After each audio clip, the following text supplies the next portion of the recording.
Art therapy ஒரு அருமையான therapy. Art மூலியமா நிறைய விஷயங்களை கியூர் பண்ண முடியும். ஏன்னா நம்ம மைண்ட் எல்லா விஷயத்தையும் என்ன பண்ண தெரியுமா, எதை யோசிச்சாலும் அது ஒரு படமா தான் கொண்டு போய் ஸ்டோர் பண்ணும். நான் உனக்கு சொல்றேன் பாரு, மயில் அப்படின்னு சொன்னா என்ன ஆகும் மனசுக்குள்ள, மயிலுங்கிற ஒரு உருவம் தான் ஃபர்ஸ்ட் நீ பாப்ப. காக்கா அப்படின்னு சொன்னா டக்குனு காக்காய்ங்கிற உருவம் தான் உனக்கு வரும். எல்லா விஷயத்தையும் நம்ம மூளை என்ன பண்ணும், படமா தான் கொண்டு ஸ்டோர் பண்ணி வைக்கும். பிரெயின்ல நமக்கு எல்லாமே படமா தான் ஸ்டோர் ஆகும். குழந்தைங்க எல்லாம் பாத்தீங்கன்னா, இந்த ஸ்கூல் குழந்தைங்க எல்லாம் பாத்தீங்கன்னா சிலதெல்லாம் ஸ்கூலுக்கு போக பிடிக்காது, அடம் பிடிப்பாங்க.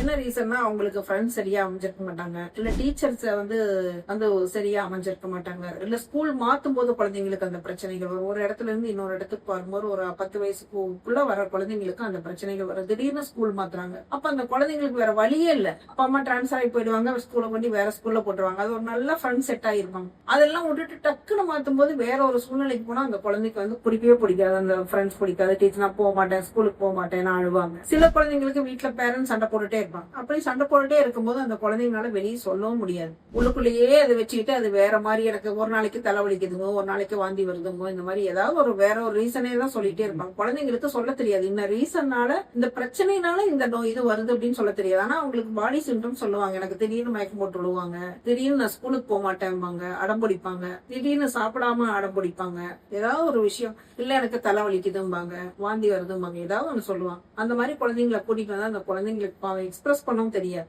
இதனால அந்த குழந்தைக்கு ஒண்ணு அதிகப்படியான கோவம் இருக்கலாம், அதிகப்படியான பயந்துட்டே இருப்பாங்க, பயம் இருக்கலாம், அந்த குழந்தைங்களுக்கும் ஸ்ட்ரெஸ் இருக்கலாம். அந்த மாதிரி குழந்தைங்களை கூட்டிட்டு வராங்க அப்படின்னா அவங்களுக்கு சொல்ல தெரியாது. அப்ப நாங்க என்ன பண்ணுவோம் அப்படின்னா ஆர்ட் கொடுப்போம். அவங்க படம் வரைய சொல்லி கொடுப்போம். நம்ம ஒரு படம் வரையிற அப்படின்னா நம்ம சப்கான்சியஸ் தான் அந்த டைம்ல வேலை செய்யும். அப்ப என்ன ஆகும், அவங்களோட படம் வரைய சொல்லி கொடுக்கும்போது அவங்க வரைகிற படத்துல இருந்து நம்ம கண்டுபிடிச்சிடலாம். இந்த குழந்தை தனிமையில இருக்குதா, இந்த குழந்தை பயத்துல இருக்கா, இந்த குழந்தை அதிகப்படியான கோவத்துல இருக்கா, வெறுப்புல இருக்கா, எதனால இந்த குழந்தைக்கு இந்த பிரச்சனை வந்தது அப்படிங்கறத கண்டுபிடிக்கிறதுக்கு கொடுக்கறதுக்கு பேரு தான் ஆர்ட் தெரப்பி. அதே மாதிரி வாய் பேச முடியாத குழந்தைங்க, காது கேட்காத குழந்தைங்க, இவங்களுக்கெல்லாம் ஆர்ட் தெரப்பி நல்லாவே ஹெல்ப் பண்ணும். அவங்க எமோஷனை எப்படி வெளியில சொல்றதுன்னே தெரியாது. அப்ப படம் கொடுக்குறோம்னு வச்சுக்கேன், அந்த படத்து மூலியமா அவங்க எமோஷன் நாங்க கண்டுபிடிச்சோம்.